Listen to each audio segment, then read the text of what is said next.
আমি Riya, welcome to my channel তোমাদের প্রিয় রান্নাঘর। আজকের রেসিপি হলো ফুলকপির সবজি। ফুলকপি আলুর সবজি করার জন্য প্রথমে আমি ফুলকপি আলুগুলো ভেজে নেব। তার জন্য একটা কড়াই নিয়ে নিয়েছি। কড়াইয়ের মধ্যে পরিমাণ মতো তেল দিয়ে দিলাম। তেলটা গরম হওয়ার পর আলু আর ফুলকপিগুলো দিয়ে দিলাম এবং ভালোভাবে একটু ভেজে নিলাম।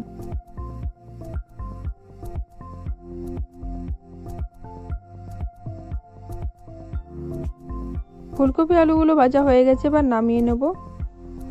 আবারও একটা কড়া বস করে দিয়েছি। কড়াইতে পরিমাণ মতো তেল দিয়ে দিলাম।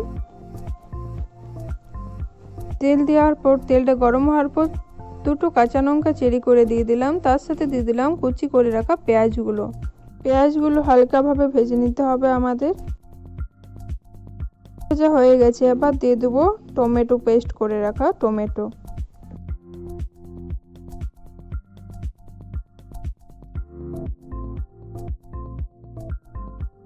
এবার দিয়ে দেবো পরিমাণ মতো লবণ। লবণটা দেওয়ার পর ভালোভাবে একবার মিক্স করে নিতে হবে আমাদের, আর মশলাটা ভেজে নিতে হবে।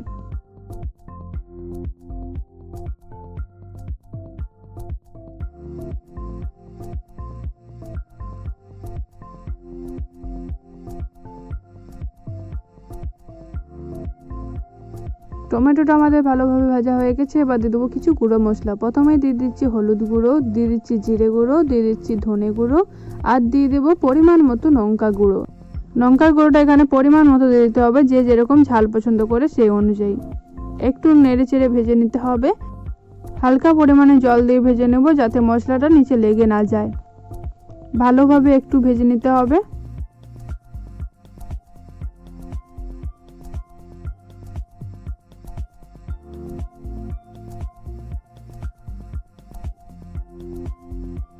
মশলাটা ভালোভাবে ভাজা হয়ে গেছে, তেল ছেড়ে দিয়েছে। এবার দিয়ে দেবো ভেজে রাখা আলু আর ফুলকপিগুলো। একটু নেড়ে চেড়ে ভেজে নিতে হবে আমাদের।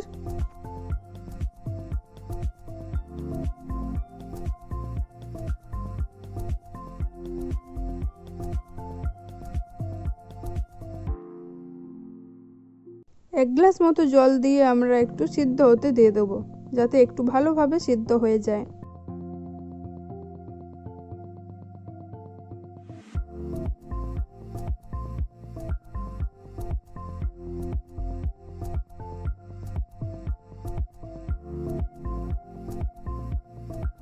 একটা ঢাকা দিয়ে দেবো। ঢাকা দেওয়ার পর 10 মিনিটের জন্য রেখে দেবো। 10 মিনিট পর খুলে দেখব আমাদের সেদ্ধ হয়েছে কিনা।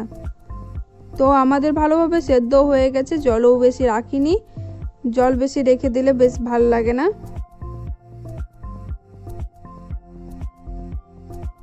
তো নেড়ে চেড়ে আমরা এবার নামিয়ে নেব। আমি রিয়া, তোমরা দেখছিলে তোমাদের প্রিয় রান্নাঘর। আমার রেসিপি যদি ভালো লেগে থাকে সুন্দর একটি কমেন্ট এবং লাইক করে দিও।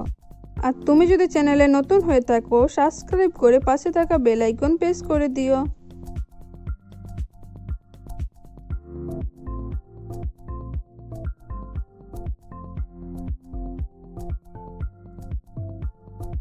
Thank you.